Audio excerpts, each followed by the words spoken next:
This is Luke Woodard bringing you this week's 3-Minute Thursday. Today we're going to talk about creating three-dimensional curves, a great starting point for complex sweeps and lofts.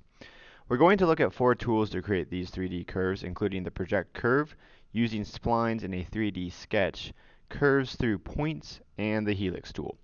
Before diving into 3D curves, it'd be good to look at sketching splines in 2D as well as 3D sketching.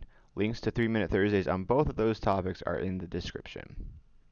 The first method we're going to look at is the project curve tool.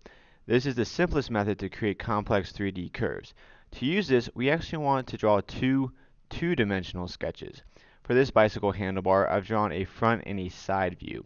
The tool will then allow us to project the two curves onto each other to create a 3D curve.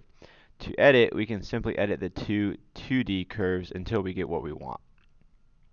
The project curve tool should get you there most of the time, but what about those times you want to have a lot of editing control? Well, if you really want to get dangerous, we can use splines in a 3D sketch. The biggest tip on creating these is to first draw out a framework. Here I have the general geometry outlined with construction lines.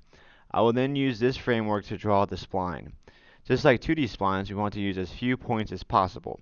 We can then add relations to the construction geometry. To edit the curves, the best thing to do is to rotate to a standard view. Switch between views, edit, and evaluate until you get the shape you want. If you want to combine multiple sketch entities, say a line and a spline, the best way to do so is the Fit Spline tool. You now have a great looking sweep path or framework for a loft.